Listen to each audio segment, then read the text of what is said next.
Welcome to the Audacious OBM podcast. I'm your host, Leanne Woff, creator of OBM Academy and founder of Audacious Empires. Each week, my crew and I will explore all things building and scaling an exceptional OBM business. This podcast is here to share how you can charge premium prices, have clients lining up to work with you, and never have to work another weekend again. You can have a thriving OBM business, working with the clients you want, when you want, and charging the price you want.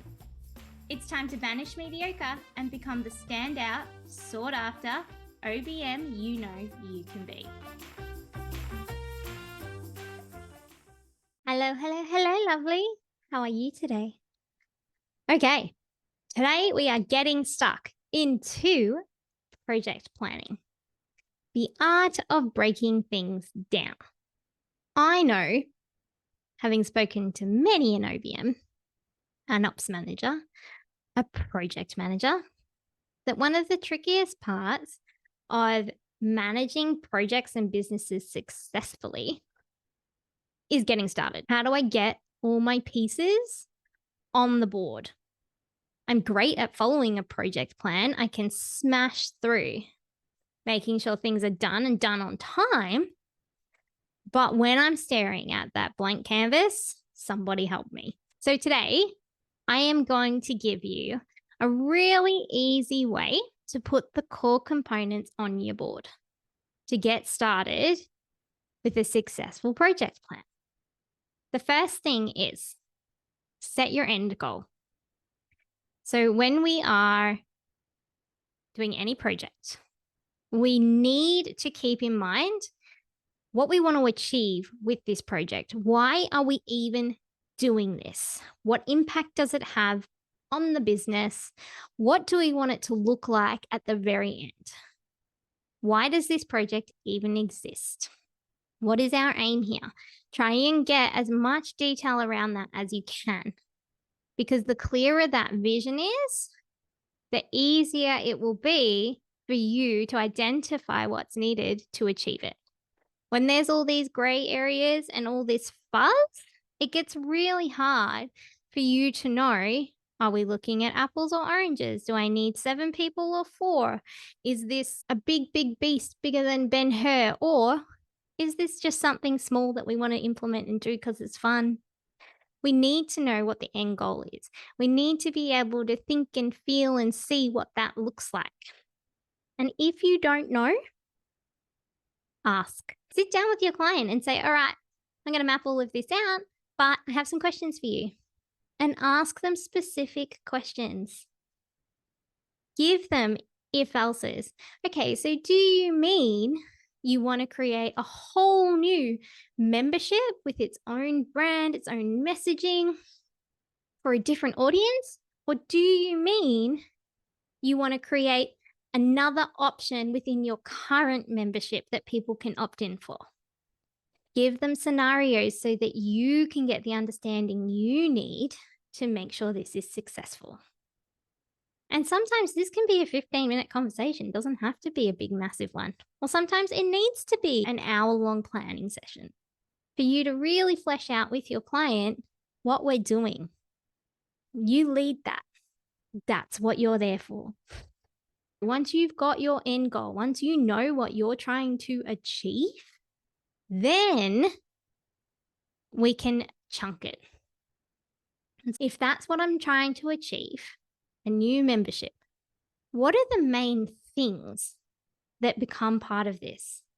And this is where you brain dump a little bit, because a lot of the time we will get stuck trying to categorize things before they're even in front of us. Well, hang on, is that a person? Is that a financial consideration? Is it a task that will need to get done? And we hold ourselves back. So the first thing that you can do is brainstorm all those main components. Okay, we're going to need a designer. These are the kinds of things we're going to need to design. We're going to need sales pages. We're going to need a web dev. We're going to need the technology that the web dev will use. Let your brain popcorn around a bit because that way you're going to cover all the bases. Once you've let your brain do that, stop, take a break, come back, and start to group things together. So what are the main components that are going to need to happen here? What is it? Can you do it in phases? All right, I've identified the processes. The way that everybody does this is different, and that is okay. Some people will list out all the tasks. Some people will list out all the processes. Some people will list out all the different pieces of impact. Some people will think about it in a start to finish order and put in random bits so it's more the phase that they can group into. However you want to do it, it's fine. The biggest thing is getting it out. So all the things that need to happen. Then let's chunk them into little groups, whatever makes sense for what you've got. So whether that is phase 1, phase 2, phase 3, whether that is the technical components, okay, website, emails, social media, marketing, whether it's department, accounting, customer service, operations, whatever it is, start to group them. Then once you've got your main components, we can start to pull that out a little bit. For these components, what are the people that are needed? So let's start looking at some resources, yeah? What are the people that are going to be able to execute this stuff? Do we have the people? Do we need other people? What are the options we have? Map that out for each of your components. What is the finances? So is there a financial component or a budget we need to consider? Looking at our components, our big chunky bits, are we going to have to get a new person in? How much is that going to cost? Are we going to have to buy a new tool? How much is that going to cost? Let's start putting some of these pieces in place, making our project nice and full.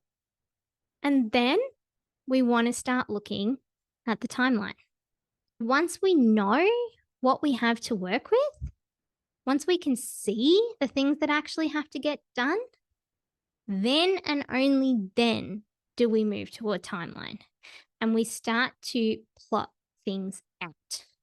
Because then you can layer things over the top and you can move things easier because it becomes almost like a fill in the blank.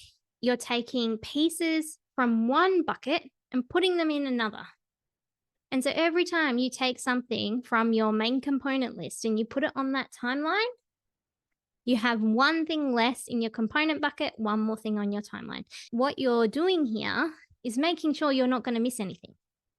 And you're checking that it makes sense as you're doing it. If you're putting something on your timeline and you're going, hang on a second, this isn't actually going to work because I know for this component, that's going to take weeks. It's not going to take a day.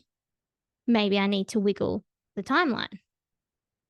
And then you deal with that before you go and add another component onto your timeline.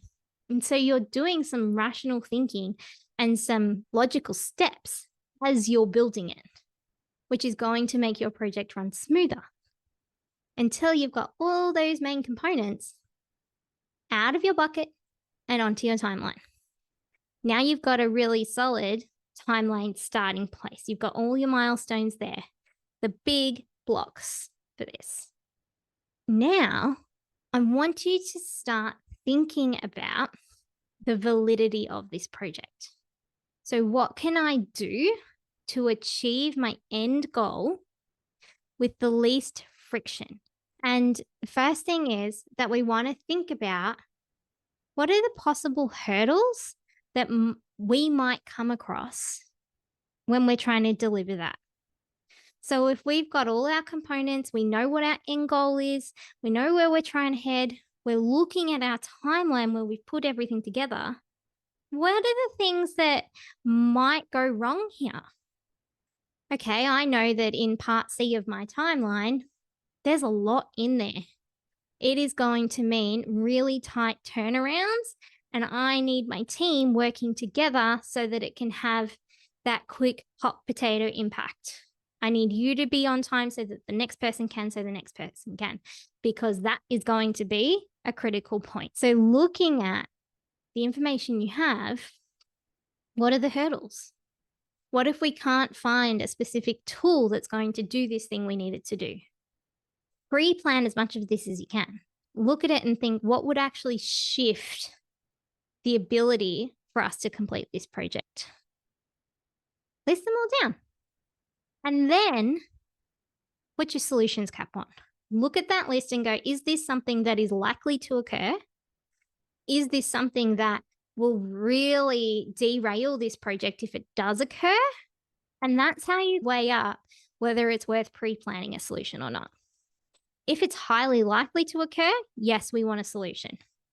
If it's not really likely that it will occur, and if it does occur, is it something that we're going to be able to fix on the fly? Or do we need a solution now? Like weighing all these things up. If it is something that is going to have a really big impact and stop the project in its tracks, you want a solution for that first. So that then when we get there, we're not panicking and we're not making decisions that aren't quite logical because we're stressed and under pressure. We want to make clear, consistent decisions. Having possible solutions up front will give us that. It will give us our stability because we've already thought about it. We've got a backup plan. We just switch gears. And then the last thing that I want you to do is to think about that end goal again. And then I want you to look at all of your components and think about what are the essentials here. If this is our end goal, what are the things that absolutely must happen? That this project will be a failure without that. They become your priority. That is your baseline. That's what you're trying to achieve. If you complete this project and those things have all been ticked off and exist, well done. Are there things in this plan that are nice to haves, that are bonuses? Hey, it would be really cool if we had this, but will the project objective not be met without it? Because when we're planning things, especially if it's new and we're working with visionaries, we get excited and we have all these ideas and we want it all now because it's exciting and it will make it better. But sometimes things have to happen in iterations. As much as we will always try to include the nice to haves, we need to know what is actually the breaking point here for something that is achievable to get created versus something that is way too big and really will never exist because we're trying to achieve too much. This also gives the ability that when you are moving through your project, seeing how it rolls out and what in reality gets created, if you need to drop some stuff out of the project or move it to phase 2, you've already got a list of nice to haves. You already know which of the bits to pull versus leaving everything in and then not completing this project at all. And so your success rate, project management and project completion, will go way up because you've got a really solid idea of what you're aiming for. And then you've already set up phase 2 of your project. You already know the bits that are going to have to be done. You've already seen the kinds of hurdles that you've had to face and got solutions for them. And it rolls on. It becomes easier and easier. So I hope that that gives you a really simple framework that you can follow so that next time you're sitting in front of that blank screen and you're thinking, there's so many different ways I could do this. What's the right way? What's the best way? How do I even get started?